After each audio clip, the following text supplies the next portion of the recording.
Olá, sejam todos bem-vindos, bem-vindas a mais um episódio do podcast Café com Fi. Eu, Andréa Costa, trago um convidado para falarmos dessa vez sobre fundos de investimento. Vamos daí trazer a turminha, os primos aí para a gente conversar a respeito. E para falar sobre, eu trago o Diogo Arantes, ele que é do FIFácil.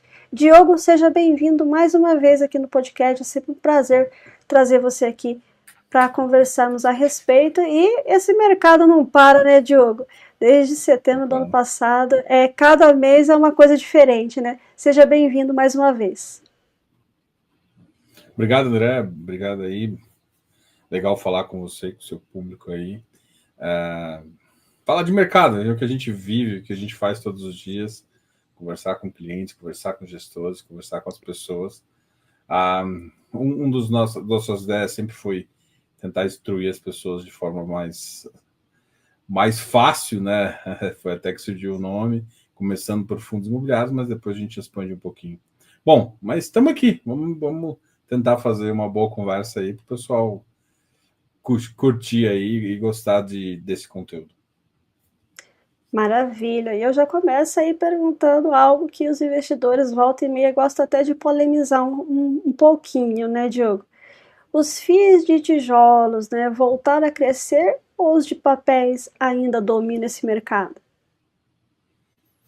Bom, eu acredito que quando a gente tem uma previsão de ciclo de juro, a gente ainda está num ciclo de alta, né? Então, a gente vai ter Copom, tá tendo Copom, né? O Copom termina a reunião amanhã na quarta-feira, e provavelmente vai subir 0,5 pontos, né? Provavelmente você desistir, você já vai ver que a gente está meio que falando do futuro, porque tem uma cadeia de expectativas ali que o Banco Central gosta de fazer. Então, assim, quando a gente está subindo, a gente tem um efeito negativo para o FII de tijolos. E quando a gente começa, e quando a gente corta juros, o efeito é mais positivo. Pô, Diogo, mas a Selic está subindo ainda e os tijolos nos últimos 2 meses dispararam. O que responde a isso? Porque o mercado parou de olhar para a Selic no curto prazo e começou a olhar uma amplitude um pouco maior. E quando você olha para essa amplitude um pouco maior, a gente vinha com uma previsão de IPCA mais alta e essa previsão foi caindo, principalmente por conta de commodities caindo, né? O mercado vê o mercado global consumindo menos e por conta de um dólar mais fraco, né? A moeda ainda principal é o dólar e a gente vê um dólar mais fraco. Então, o mercado já começou a precificar e aí você vai ver na curva de juros, o mercado está antecipando o ponto disso. Quando ele faz isso, os grandes players, a gente vê isso em alguns ativos, começam a comprar. Então o cara não está olhando para a Selic, ele não está olhando, porque o investidor ele acha que o motivo da compra é o dividend yield, o motivo da compra não é o dividend yield. Né? Então, quando ele olha o dividend yield de descasa, ele acha que é uma conta simples, e não é. Você olha para o portfólio, acha quanto vale, e começa a fazer sentido você tomar o ativo. Né? Previsão de crescimento, previsão de vacância diminuindo, tudo isso comporta, né, o mercado que a gente está olhando. Então, esse cenário ficou muito positivo para tijolo, porque existe uma perspectiva melhor. Eu acredito até que o tijolo andou mais do que deveria, né? Cuidado das proporções aqui. O que significa isso? Porque os juros não caiu tanto quanto o ímpeto de compra ali. Mas dado que a gente caiu muito em dezembro, existe um movimento bem estranho ali em dezembro, início do ano, final do ano, início do ano, chegando a patamares de preço bizarros, assim, abaixo de pandemia, mercado ignorando coisas. Então, é natural. Agora, quando eu olho para o papel, a gente hoje tem uma discrepância muito bizarra. Porque o papel ele sempre se comportou bem quando o IPCA e quando a Selic estava alta. Porque no Brasil, intrinsecamente, você tinha uma taxa de juros embutida ali de 3, 4%. Só que o que acontece agora é que a nossa taxa real de juros está quase 10%. Então a Selic fica muito bom, então o CDBzinho, o LCI fica muito bom. E quando você compara com um FI de papel, onde a inflação oscila, a inflação vai disparar e de repente acontece esse efeito, por exemplo, do dólar, a inflação reduz, o efeito de petróleo também reduz um pouquinho. Esse efeito de cauda ele está fazendo com que, enquanto o rendimento, vamos pegar de ativos CDIs, estão batendo 16%, 17%, isso eu estou falando dos últimos 12 meses, tem ativos que a gente olha de IPCA que estão mal entregando 13%, 12%. Então, esse juros real tem atrapalhado muito ativos em IPCA. Mas muito. E a gente tem visto isso, porque se você for olhar na indústria, os ativos com mais desconto. O mercado gosta de rendimento e gosta de previsibilidade. Esse cenário não aconteceu em outros mercados. Então, eu acredito que enquanto tiver ruim, enquanto tiver esse cenário difícil para papel IPCA, que é a maioria do mercado, 80% dos papéis 85%, são fundos atrelados majoritariamente a IPCA, o mercado ainda vai estar. Esse mercado vai estar difícil. Vai ser difícil fazer uma nova. Por que alguém vai emitir um novo fundo ou criar um novo FII de IPCA, sendo que todos os fundos estão com deságio? Então começa a fazer, não faz sentido e tal, você vai contar. Então, eu acho que está difícil para os papéis. Os ativos CDIs, e aí a gente vai contar, tem 3, 4 na indústria majoritariamente, todos estão ou muito próximo do VP, ou com até ágio. E essa questão, quando a gente avalia, é uma questão que eu acredito que determina muito isso. Então, se a gente for olhar, o tipo de ativo, o primeiro ativo que subiu foi o CDI. O CDI foi o primeiro que chegou no VP. Então,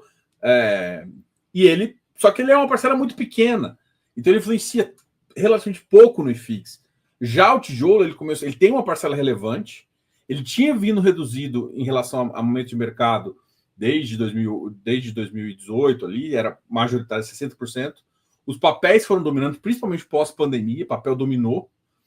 Só que o papel, desde a época do Bolsonaro, onde teve uma deflação com juros altos, o mercado manteve um spread de juros real mais alto por muito tempo.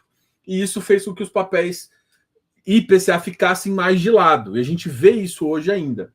Então, isso deve fechar. Isso deve fechar em 1, 2 anos, mas ainda você tem esse sofrimento. Só que o mercado ele vai atrás do que ele sabe. Então, se eu tenho uma economia melhor, uma economia mais pujante, eu tenho tudo, então faz sentido eu tomar ativo real. E eu tomar ativo real é FI de tijolo. Então, esses caras são os primeiros que se beneficiam disso, porque o IPCA ainda vai ser vai sofrer um pouquinho com essa questão, né? De entrega um pouquinho mais para frente. Então, assim, para tentar concluir aqui, eu acho que foi um momento de mercado. A gente vê que todas as quedas de juros, subida de juros, cada uma é diferente da outra. E essa foi espetacular, foi diferente, porque o juros real sempre ficou muito elevado. O que nunca foi comum. A gente sempre foi reduzindo para baixar esse juros real, que, assim, para um país que tem uma dívida real de 10%, isso é impagável. Então a gente precisa resolver isso. Os títulos públicos refletem um pouco esse desarranjo, e aí a gente pode falar de fiscal, a gente pode falar de por que esse desarranjo acontece. Isso prejudica um pouco a indústria de crédito, que é o mercado imobiliário, o financiamento dele é IPCA. Você pode ter algum outro corporativo CDI, mas o CDI não é o comum. Então a gente tem esse cenário ali.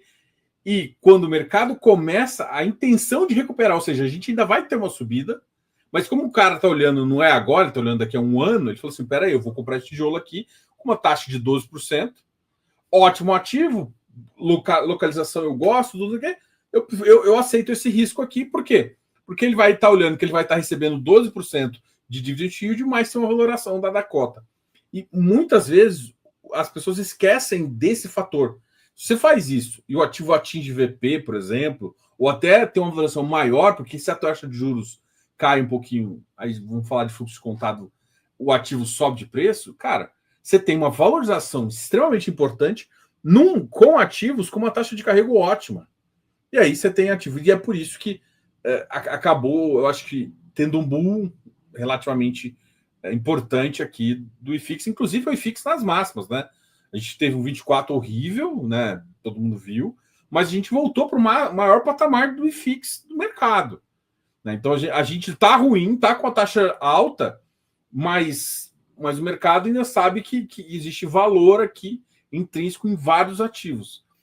E é isso que começou a refletir um pouco nesse preço e no que a gente acredita. Te responde um pouquinho. Exatamente. Eu também concordo contigo. É uma questão assim, como você falou, né? O IPCA, apesar de ele não, ao longo prazo, ele não oscilar tanto, mas ele está bastante defasado em relação ao CDI, porque o CDI, aí apesar que nessa semana, né, o Banco Central até diminuiu a perspectiva do final do ano, antes era 15%, agora deu uma reduzida, mas mesmo assim uma taxa altíssima, né? E isso acaba atraindo ali aqueles poucos ativos que tem no mercado que são atrelados a eles, se tornam extremamente interessantes, porque eles sabem que os fundos eles têm valor, né? E que não vão sair assim desesperados como a grande maioria acaba fazendo em trocando renda fixa por renda variável, né, Diogo? E uma hora também o pessoal começa a entender, poxa, pera lá, né, tem valor aqui, né, tem uma perspectiva interessante, né, então tudo isso acaba ali incrementando e consequentemente ali auxiliou, né, aos fundos de tijolos estarem aí nesse patamar que nós estamos vendo hoje. Mas você até sugeriu algo muito interessante, né, da gente comentar um pouquinho dessa parte fiscal. E também, Diogo, já aproveitando, tocando nesse assunto mais macro, a questão ali que nós estamos em, né, 2025, 2026 tem eleição, segundo semestre aí se desenha, né, uma perspectiva já de começar a encaminhar, né, o que realmente vai acontecer no próximo ano, e isso também acaba influenciando. Como é que você vê tudo isso, nessa parte mais macro? Bom, a gente gosta de tentar se proteger e, ao mesmo tempo, surfar alguma coisa. Né? Eu acho que essa é a ideia, né? Se fazer uma estratégia que pode se beneficiar. Hoje, dada a situação fiscal e o que o governo vem fazendo, e dada a situação até mundial, onde os governos vêm oscilando direita, esquerda, é muito provável que a gente tenha alguma mudança aqui no Brasil. Esse governo ele veio com um objetivo e não está conseguindo atingir. Inclusive, ele tem prejudicado muito o que tem feito. E isso tem refletido no fiscal, isso tem refletido em outros cenários. O que está acontecendo agora, e começa a ser mais relevante, essa questão dos juros, essa questão dos Estados Unidos, né, o tarifaço do Trump, começou a ser tão importante que ele ofuscou o fiscal brasileiro. Não que o mercado não está olhando para o fiscal, o mercado parou de olhar para o fiscal. Não, o mercado está olhando. Mas o mercado está ponderando que, mesmo com um fiscal difícil, dólares podem chegar no Brasil. Por quê? Porque a economia americana vai ser, a gente é um país que exporta algumas coisas que são essenciais, começa a ter uma briga comercial entre Estados Unidos e a China deixa de comprar, os Estados Unidos compra do Brasil. Isso já está acontecendo no agro de forma absoluta. Então eu tenho esse efeito muito positivo. Então eu tenho uma moeda que enfraquecendo, eu resolvo um pouco o problema do Brasil de inflação, porque por mais que as atividades econômicas do Brasil não está cedendo, e isso é importante, a Selic em si ela é baseada exclusivamente no Brasil, baseado no tripé econômico, macroeconômico que foi criado, na inflação. E a inflação vai cair porque a maioria das commodities tem caído. Então eu tenho esse efeito positivo. Então, quando eu vou olhar, o mercado está ignorando um pouco esse evento, porque tem um evento mais positivo aqui, considerando que, daqui a um ano vai ter eleição, e a probabilidade, dado que o governo, as pessoas estão bem insatisfeitas, baseado nas pesquisas, com esse novo governo vai fazendo. A gente tem algumas preocupações, por exemplo. Não é, assim, a minha visão não é direita que é importante. A importância é liberalismo. Então, você pode ter liberalismo na esquerda, a gente for falar de PSDB, alguns partidos que algumas pessoas até consideravam de direita, nunca foram de direita, foram centro-esquerda com o liberalismo como formato principal. E é isso que a gente acredita mais. Então, se a gente tiver um liberal provavelmente voltado mais para o centro, a gente tem. Então, ainda tem o efeito Bolsonaro, ainda tem outros efeitos que tem que avaliar ali, que podem gerar essa divisão que foi criada no país entre direita e esquerda, mas é mais ou menos como a gente está jogando com extrema-direita e extrema-esquerda. E, na verdade, nenhum foi bom para o país. E o que a gente precisa é de algum mais liberal que realmente priori essa agenda econômica. A gente tem um INSS que vai ter que ser reformulado de novo. A gente tem um orçamento discricionário que daqui a 2 anos vai ser negativo.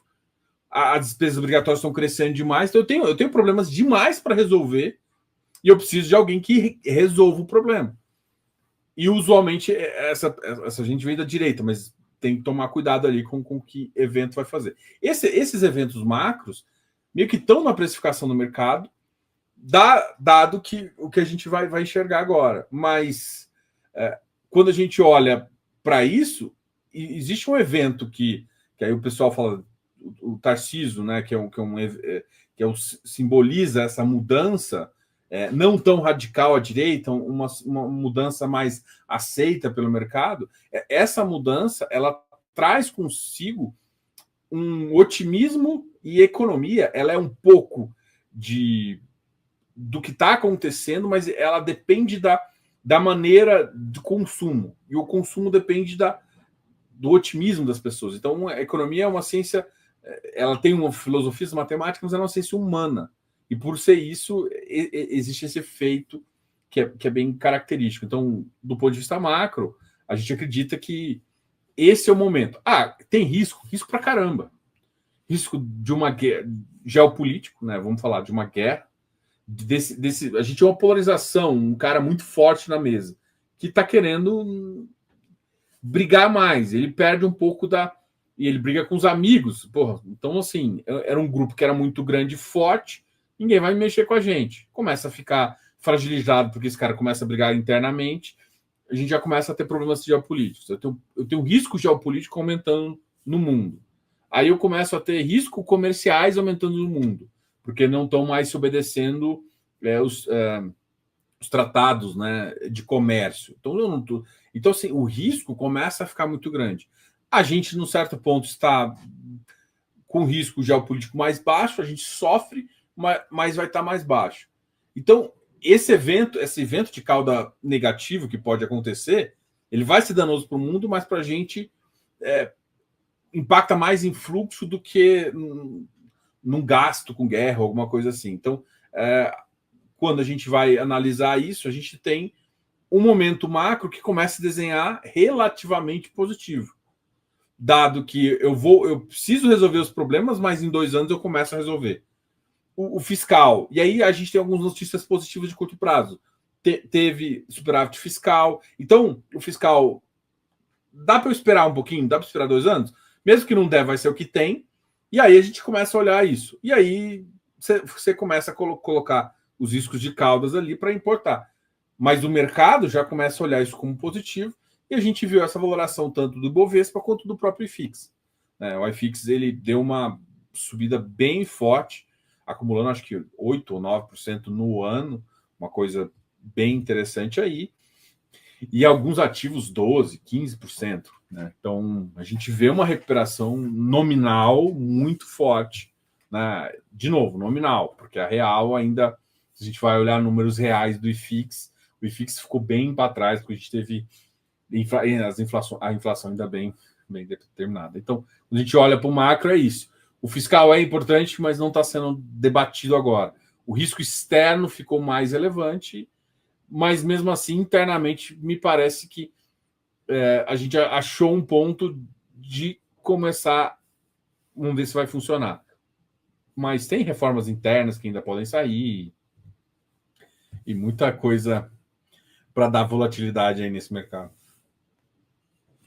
Ou seja, muita coisa para acontecer, mas né? Graças aí a dois gigantes estarem ali nessa discussão, nesse Degladiando, né? tarifário, degladiando ali, acabou meio que contribuindo, né, para que aqui internamente ficasse interessante. E aí vem aquela pergunta, né? Mesmo assim, ainda os FIIs valem a pena ser investidos, mesmo com tudo isso que se desenha e que já tem se desenhado, Diogo? Sim, a minha resposta original é sim, mas eu vou criticar. A gente, quando a gente trabalha com fundos quando a gente trabalha com a ideia de renda variável, eu gosto muito de um gráfico que ele coloca a curva normal de lado, assim. Então, quando você coloca a curva normal de lado, ou seja, se der certo, vai dar nesse ponto, mas ele pode ir para cá ou para cá. Então, não é que você vai chegar num certo ponto, mas quando eu começo a analisar a curva normais dos ativos, e aí eu vou para o ponto que a gente acha que é de probabilidade melhor, e a gente vê o que daria essa tira, a gente acha que é uma oportunidade. Ah, mas subiu 8%. Cara, mas eu estou falando de subidas aí de ativos de 20%, 30%. Eu estou falando de mudanças de tiro de 30% ao ano. Então, eu tenho um espaço, porque ele ficou. O IFIX ficou muito para trás. E se você for olhar, porque a gente olha muito nominalmente.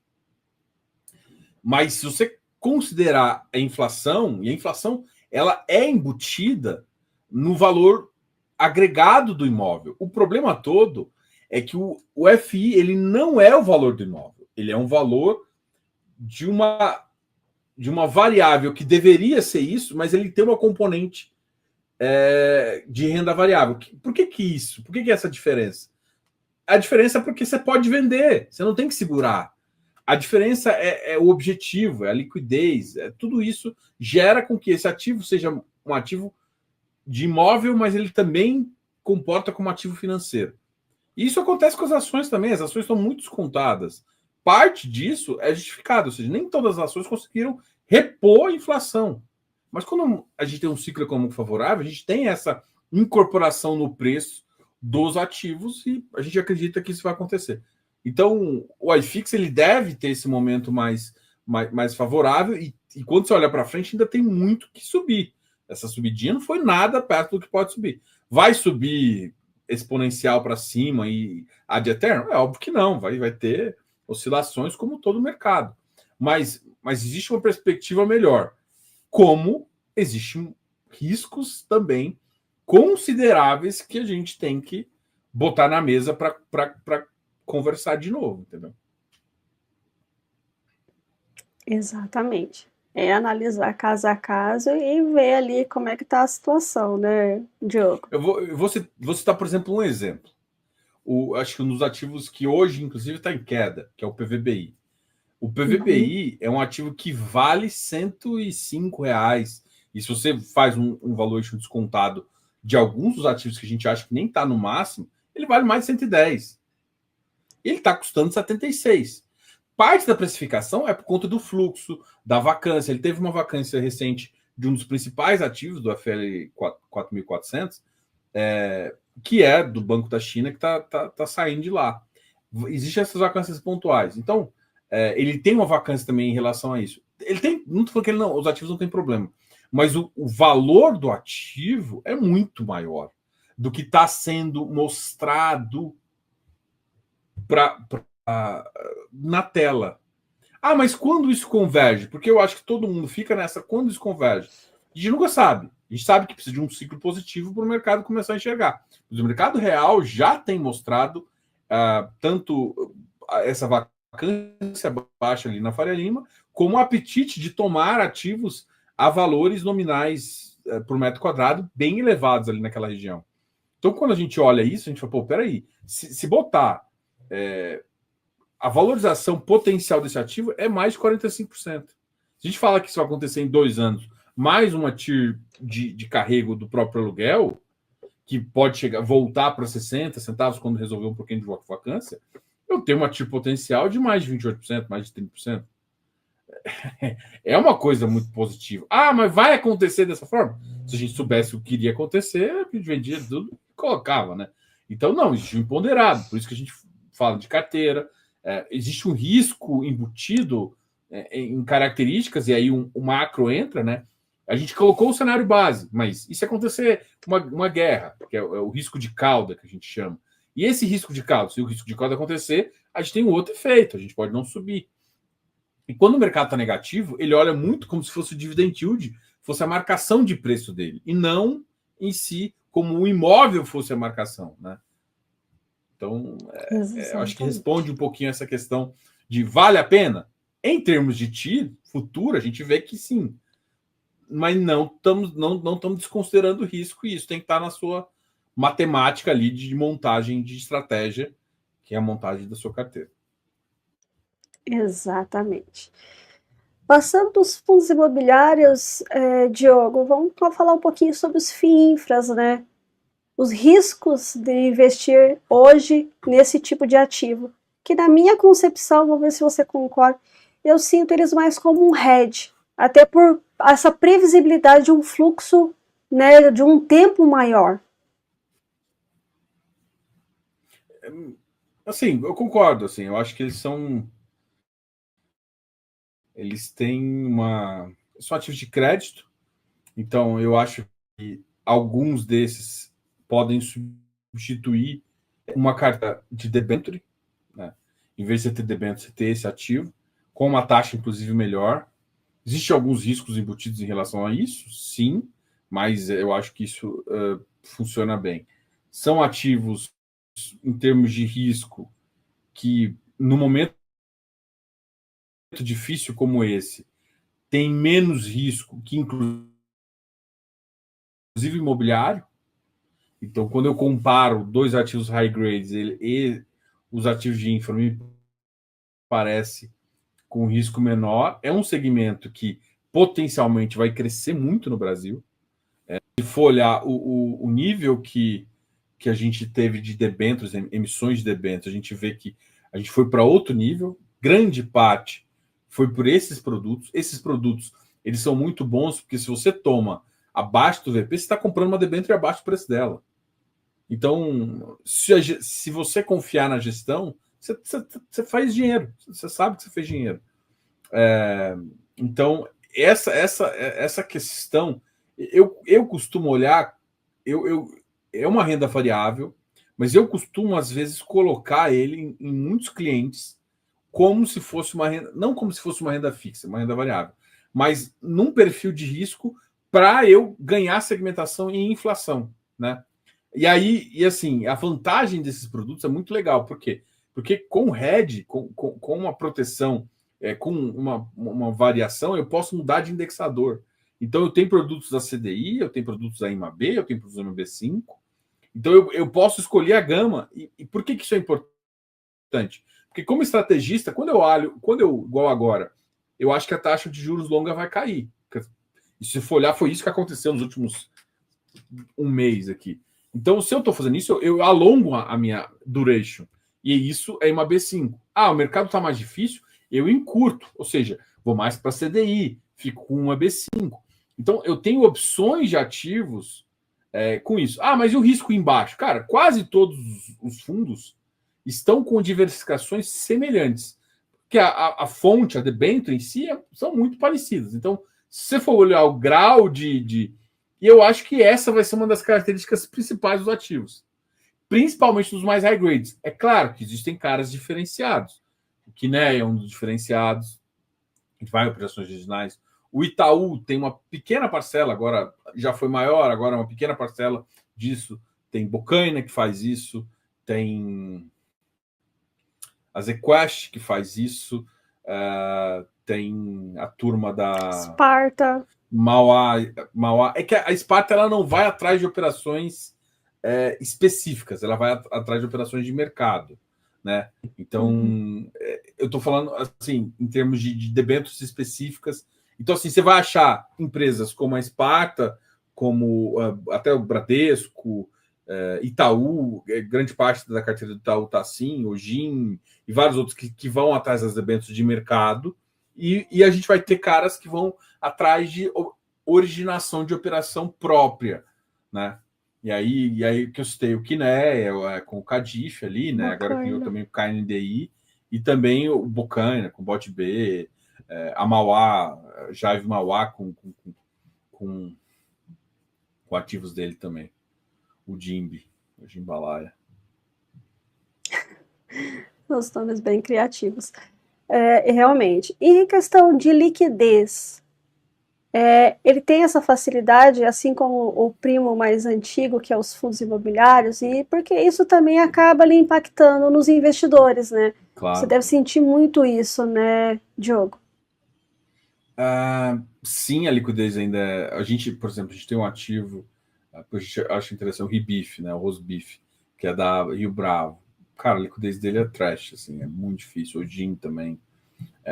E ao mesmo tempo a gente tem ativos como os da Esparta, né, os juros CDI, que negociam 5, 8 milhões por mês. São ativos de 3 bilhões, com um book bem cheio, você consegue entrar e sair do produto muito fácil. Então, a liquidez vem melhorando, assim. E a liquidez parte também das emissões e do que a gestão tem. Tem o BDIF, que é do BTG também, um clássico aí do mercado, que acabou fazendo emissões e perdeu um pouquinho de precificação. Tem o da Capitânia, a gente também... São ativos já bilionários. Então, é uma indústria bilionária e alguns já têm uma variação menor, um nível de negociação já tão importante quanto de fundos imobiliários. Eu acho que esse número ainda é restrito, mas à medida que o mercado vai crescer, mais emissões vão acontecer. Só que a única coisa que eu às vezes penso é que pode ser que esse tipo de ativo cresça diferente de fundos imobiliários. Os fundos imobiliários eles cresceram com muitas gestoras. Muita gestora. Se você for olhar o mercado de real estate americano, ele tem muitas empresas. Lá é mais empresa e tal, mas ele tem um número mais restrito. Aqui surgiu muitas. Aí, nesse período agora de mercado difícil, o mercado vai se consolidando. Eu acho que pode ser que os infras só vão surgir dessas mais consolidadas. E isso é um efeito diferente do que surgiu nos fundos imobiliários. Então, o que eu estou querendo dizer com isso? Que o mercado vai crescer? Vai. Mas não necessariamente ele vai ter 200 FIINFRAs que a gente vai ver. Às vezes a gente vai ter só 50 FIINFRAs, mas alguns FIINFRAs com 10 bilhões, com 15 bilhões. Né?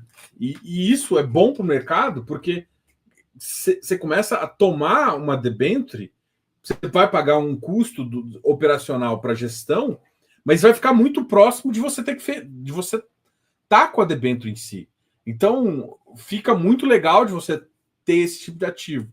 Então, ele vai complementar essa questão. Então, quando a gente olha para o mercado, por isso que a gente já começa a tomar um pouquinho. Eu acho que... e aí eu olho para o lado já como consultor, né? Como consultor, já fui assessor e tudo mais. É muito complicado você... Por exemplo, se você coloca uma debênture numa carteira de um cliente, ele não tem ideia e que o consultor, naquele momento, aquele papel é bom, mas você teria que revisitar todo semestre, todo ano, para ver se aquele papel ainda mantém a qualidade. E ninguém faz isso. É inviável fazer isso, do ponto de vista até como negócio. Quem faz isso? Um gestor de crédito. E aí você vai analisar, esses caras de crédito recebem milhões aí para fazer esse viés. Então, assim, se você não tem esse time para fazer, qual que é a sua solução? Cara, você vai ter que incorporar essa gestão de crédito em alguém especialista em gestão de crédito. Eu quero com risco um pouquinho maior. E aí você vai na prateleira buscar. Em vez de você pegar a debênture, você pega um cara que usa isso, que tem mais spread, porque ele vai fazendo isso. E aí a composição de portfólio fica mais fácil. Por quê? Porque o que você tem que fazer como assessor e consultor, às vezes até como gestor mesmo, é fazer a diligência naquele cara que é especialista naquela visão de crédito. E aí você começa a ter mais estratégias, você pode fazer estratégias, e aí você tem, para mim, a visão você pode ter estratégias mais macro de carteira, com a entrega que você consegue fazer com base ali em cada um dos ativos.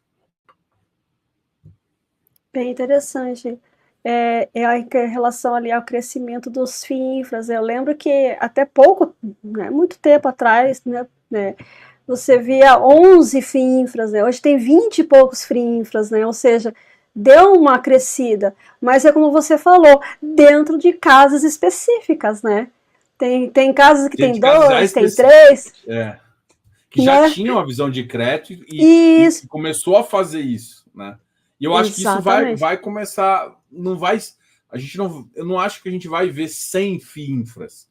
Eu acho que a gente deve ficar ali nos 50, talvez 60, mas eu acho que, por exemplo, alguns ativos CADIF, os ativos icônicos do mercado, IFRA, Juro, que se tornou isso, CPTI, BDIF mesmo, esses ativos devem crescer em patrimônio, né? Ou seja, vai ficar muito relevante para a indústria e ele é muito bom para a gestora por ser um fundo fechado, porque ele não devolve o capital. Então você tem, e as gestoras aprenderam isso, que no momento de mercado que sobe muito, os FIAs sobem, o fundo de mercado sobe, e quando o mercado está ruim, todo mundo faz resgate. Esse fundo não tem resgate. Esse fundo é negociado. Então, como estrategista, você pode entender ali o momento e saber entrar para que a pessoa fique ali e depois entender que fala assim, ó, e se o mercado cair? Se o mercado cair, você vai tomar uma barata, vai ficar tranquilo, porque essa é a realidade que a gente tem aqui. Exatamente. Agora vamos para o outro primo, né, que surgiu há pouco tempo, há menos tempo do que o FIINFRA, e que cresceu assim vertiginosamente, né? Foi assim um crescimento assim assombroso, porém 2024 se tornou desafiador, que são os fiagros. Na sua visão, continuam sendo interessantes e bons pagadores de rendimento em 2025? Sim. Eu quero. O mercado confundiu as coisas. E eu digo, na verdade, o mercado, os investidores confundiram as coisas. Os investidores confundiu duas coisas. A primeira que ele confundiu foi agronegócio e fiagro. Duas coisas distintas. O agronegócio bem não significa que os fiagros vão bem. Fiagro é um ativo que toma dívida, né, deste mercado de agronegócio. É claro, se eu estou tomando dívida de um mercado que está crescendo, eu vou me dar muito bem? A resposta está nos bancos. E a resposta é não. Em muitos momentos onde que a economia dá uma acelerada, o nível de commodity de algum dos ativos ficou ruim e alguns segmentos ficam muito maus. Alguns segmentos de grãos, por exemplo, alguns segmentos de bovino. Já teve problemas na indústria em relação a isso. Então, o agro ele é mais complexo do que o agro está bem, a dívida vai estar bem. O agro é muito mais complexo de como se dá wave e como se resgata as garantias. Esses dois foram, para mim, eu acho que as gestoras mais inexperientes que sofreram mais. Por quê? Porque eles achavam que era da mesma forma que os fiagros. E a vida, assim. E os bancos já sabiam disso. Os bancos já sabiam. O Banco do Brasil já sabia disso. E aí, o que eu tô querendo dizer com isso? Por quê? O cara tem uma terra, ele te deu a terra como garantia. Não é fácil você ir lá e executar, porque ele vai para um juiz, que é amigo dele da região, o cara já tomou café com ele. Então não é igual aqui em São Paulo, que vai para uma vara, onde você vai fazer uma briga de imóvel, e o juiz é um pouco mais indiferente. Então você tem um regionalismo judiciário no Brasil.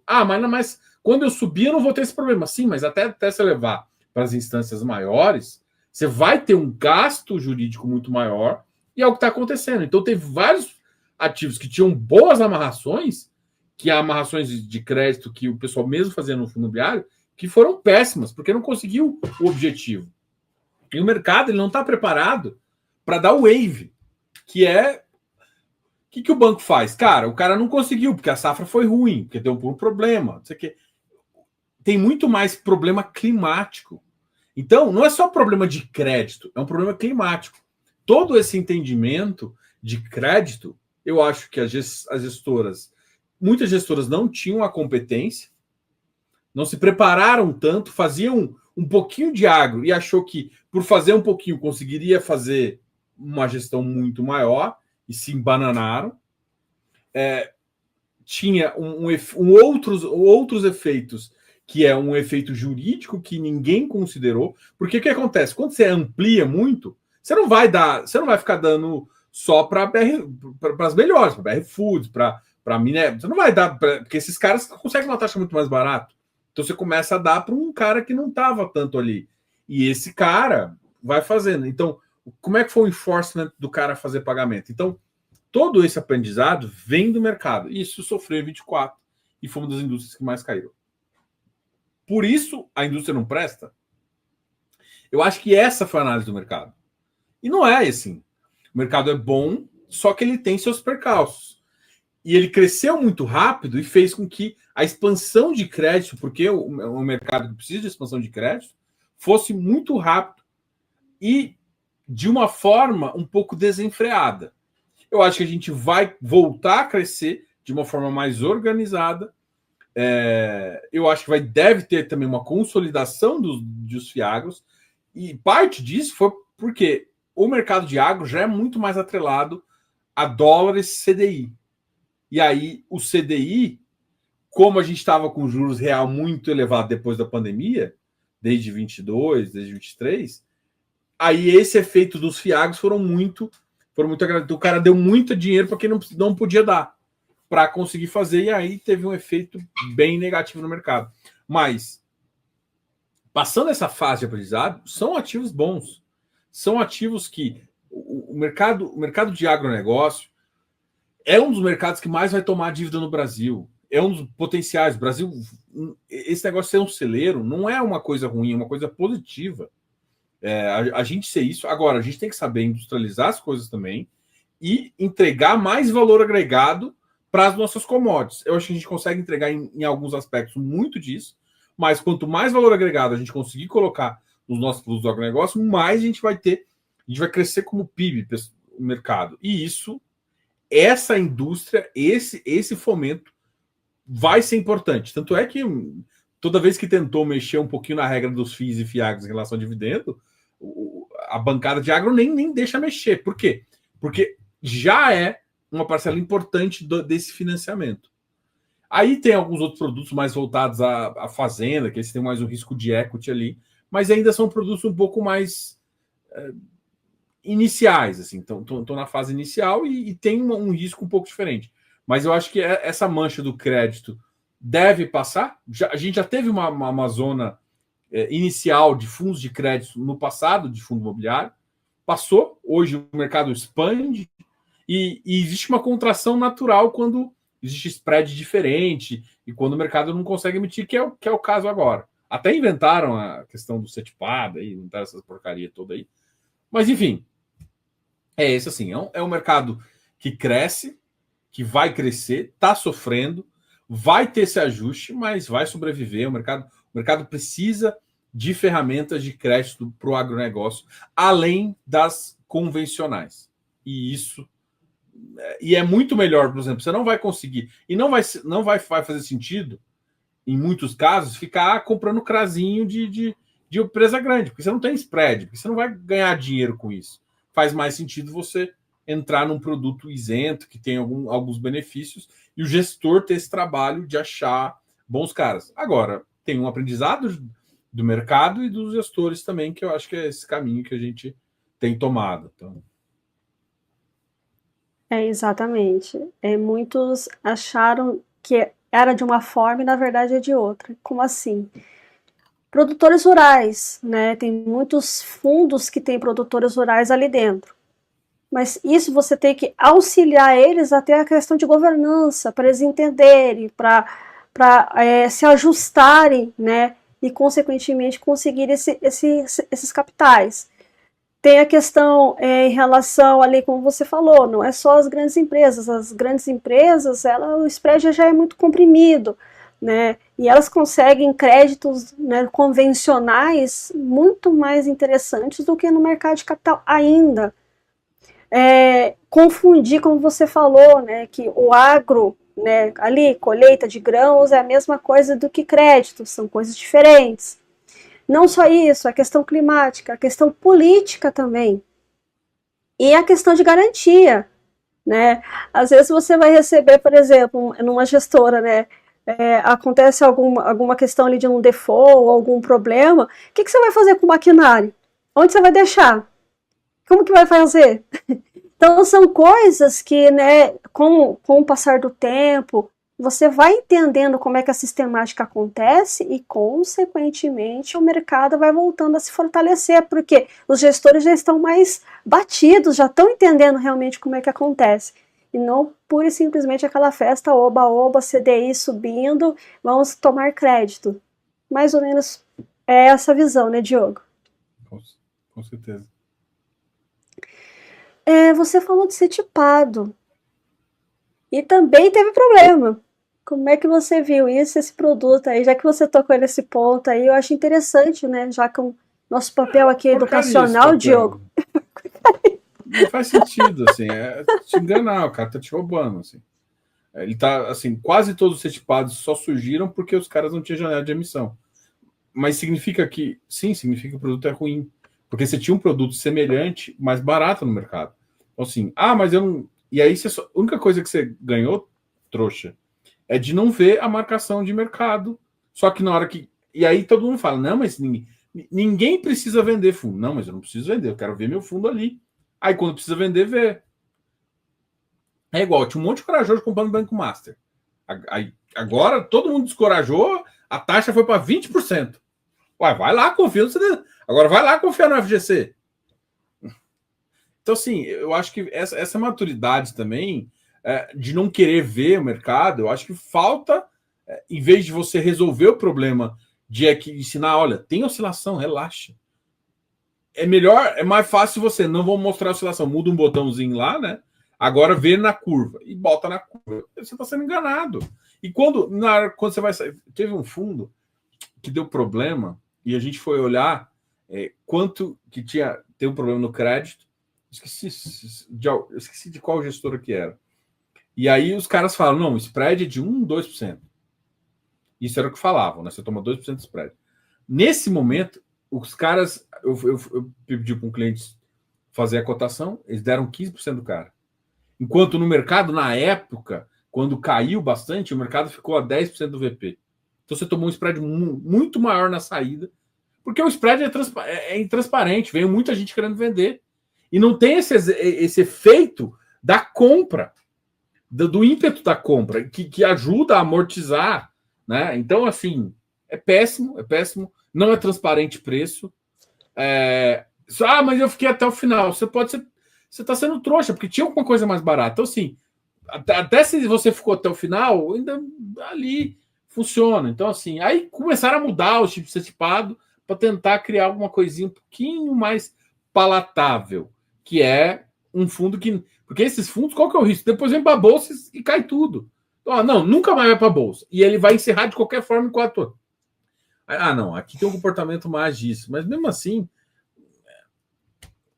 nos primeiros formatos foi simplesmente engana trouxa. Agora estão surgindo coisas, aí você tem que ficar analisando, né? É bom, o papel é bom, o que vai acontecer, o que tem diferencial. Mas a falta de liquidez num papel de crédito ainda me incomoda. Porque às vezes faz sentido. Então, no mercado, ele cairia 5%, 10%, e ali no spread você consegue negativo. Você não tem essa referência, eu acho muito, muito ruim. Então, o setipado, para mim, eu acho que foi uma involução da nossa indústria, que é para pagar taxa para todo mundo, enfim. Principalmente o problema principal, como você falou, é essa falta de transparência, né, Diogo? Você não sabe. E fora, como você disse também, a liquidez, né? Não é todo mundo que quer comprar e vender ali como você faz ali no mercado secundário. É realmente essa falta. Pode falar. Teve um cliente que ele pegou um bom fundo, inclusive. O fundo era ruim, não. O fundo era bom, redondinho, eu olhei. Só que assim, o mercado estava tradando na época a 15% com deságios, a maioria, em média, estava com 10%, 15%. E ele artificialmente estava tradando a 1%. Quando eu vi isso, eu falei para o meu cliente, cara, a gente vai zerar. Mas o que está acontecendo? Eu falei, nada. Alguém está segurando o preço artificialmente a 1% de ágio. 2% eu consigo vender aqui praticamente no VP. E eu tenho outros fundos com carteiras semelhantes com 10% de desconto. Para mim, existe uma viabilidade notória. Só que se começar isso, o mercado começar a perceber isso, vai fazer sentido, entendeu? Então, esse tipo de coisa que foi pro meu cliente, mas é o tipo de coisa que não faz sentido. Ou seja, no mercado, todos os FIIs estavam descontados 10%, esse cara estava sendo descontado 1%, sendo certificado. Então, você concorda que tem um erro? E esse erro de negociação, ele não te dá a real do preço. Então, o que significa isso? Você nunca vai estar... Se você algum dia for sair, mas eu nunca vou querer sair. Eu acho que esperar que você nunca vai querer sair, eu acho que é uma ingenuidade muito grande. Né? Eu só acho que você tem que saber ponderar isso num determinado momento. Mas beleza, vamos pensar que você não vai sair. Só que você gera distorções que não faz sentido no mercado mais ótimo. Principalmente quando você tem oportunidade. Não tem oportunidade, eu até vou ficar calado, porque você vai entrar. Porque às vezes você vai entrar pagar caro 5, 10% no ativo lá. Não. Quando não tiver oportunidade, eu vou ficar calado, porque aí esses produtos podem fazer sentido. Agora, cara, o fundo imobiliário foi feito para negociar. Vamos negociar ele. Vamos no modo normal aí, né? Vamos... Não vamos reinventar, né, Diogo? A roda funciona, para que eu vou criar um quadrado retângulo aí para ficar tentando fingir aí qualquer coisa? Exatamente. Diogo, mais uma vez, gostaria de te agradecer por você ter vindo aqui, sempre nas temporadas, presente aqui no podcast. Gostaria então que você deixasse as suas considerações finais e as mídias sociais para o pessoal também conhecer cada vez mais o Diogo e o FIFácil. Show. Obrigado, André. Obrigado pelo convite aí. É sempre legal. A gente sempre gosta de participar, né? De conversas assim, para a gente explicar um pouquinho aí. Bom, eu acho que assim, primeiro sobre o mercado, assim, vou fazer uma conclusão. A gente está vivendo um período ainda difícil, então cuidado com as convicções. A gente fala que o mercado tem tomado mais e o IFIX tem ficado mais forte, mas eu acho que é importantíssimo entender que o nível de volatilidade do mercado aumentou bastante. Isso significa que a TIR lá do final ficou cada vez mais complexa de se chegar nessa conta final. Então, esse risco tem que estar ali na sua disponibilidade, inclusive com a sua liquidez determinante ali para o valor. Os fundos imobiliários são um bom produto, eles são sim ativos reais, mas eles também se comportam como ativos financeiros. Não adianta brigar com o mercado. É assim que funciona, assim que vai ser e assim que sempre vai ser. Ou seja, às vezes você pode ter um ativo que vale muito mais, mas no fundo imobiliário ainda está descontado. Ativo financeiro precisa de ciclo para ser embutido o valor. Isso vale para ação, para tudo mais. Os infras, eles entraram no momento de mercado importante, onde o crédito é importante, uma diversificação é importante, e eles têm uma vantagem tributária excepcional. Dá para aproveitar isso e vamos aproveitar isso enquanto a gente tem tempo. Né? Então, a vantagem tributária de você poder vender ganhando dinheiro e não pagando imposto é excelente, assim como também o carrego. Então, use os produtos a seu favor. Né? Use ele como crédito, entenda qual que é o risco de variação e se prepare para isso, para você poder comprar bem e ter uma boa carteira. Então, isso em infra. Agro, eu acho que cuidado para não cair em pegadinhas. Né? Acho que a gente viu muitas pegadinhas aí. E tem a paciência e tem entendimento de que fazer isso. Eu acho que o agro é hoje ainda o ativo de mais risco em termos de crédito, falando de forma geral do mercado. Então, pondere isso no seu percentual. Não tenha. Pondere isso no seu percentual. Vá para ativos também, faça uma boa escolha para que você tenha menos problemas pela frente. E assim, no geral, não adianta se esfregar a cara. Acho que tem que olhar para a qualidade dos ativos, tem que ler relatório gerencial, tem que se desenvolver em relação a isso. E se não tiver esse tempo, e a gente entende isso, aí você tem que contratar. A gente oferece esse serviço de ajuda a montagem de carteira. A gente oferece esse serviço de acompanhamento também, que a gente acha muito importante. E também, como consultor em si, a gente avalia toda a carteira e cria estratégias. Aqui com a nossa empresa, chama Fifácil Investimento, a gente está atrelado aí ao XP e ao BTG. E se você tiver interesse aí de ser atendido por a gente, pode mandar um e-mail ali. A gente no nosso Instagram é o @fi_fácil. O nosso site é fifacioinvestimento.com.br. A gente também tem um site chamado fiifácil.com.br também, que é o primeiro site nosso, que é um blog ainda.